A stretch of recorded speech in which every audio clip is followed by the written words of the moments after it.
yummiest dish is mushroom tikka masala, and I'm sure that you will lick your fingers if you try this dish. Make sure you note down the ingredients and the steps whatever I tell you, and you will love it. So without any further ado, let's get started.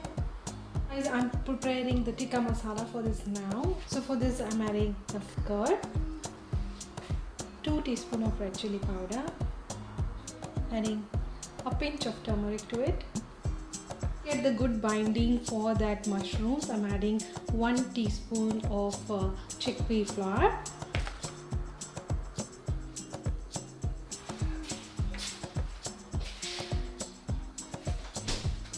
and next I'm taking this 2 teaspoons of ginger garlic paste,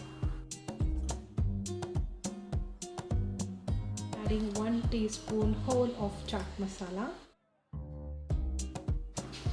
and next I'm adding a teaspoon of garam masala for that.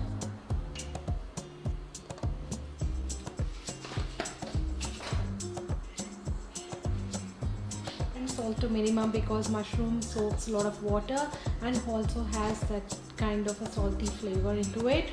So I'm adding little bit of salt, not much, in this marination. Yeah, I'm gonna take this lemon and squeeze it. Adding this 500 grams of mushrooms into this tikka masala.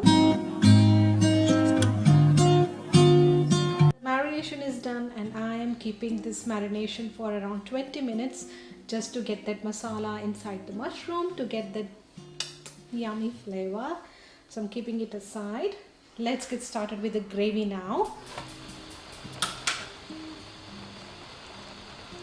I'm going to add a little bit of butter.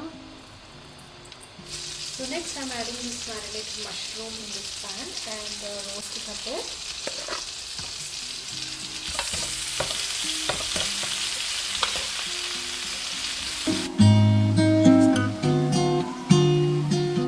The gravy, first I'm heating oil and let the oil get heated, and next I'm going to add tej pattas, and then I'm going to follow it up with putting 1 teaspoon of Zira in it. This round is to put onions in it.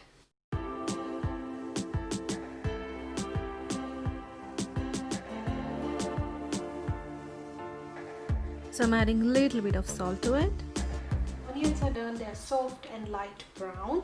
Next I'm going to add ginger garlic paste. For that, added ginger garlic paste even for the marination, so I'm not going to put much, just 2 to 3 teaspoons is more than enough depending upon the preference. Adding 2 teaspoons of ginger garlic paste.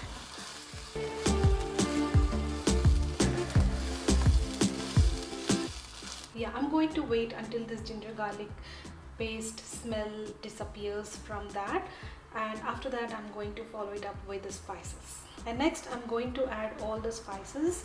Teaspoon of red chilli powder, a pinch of turmeric,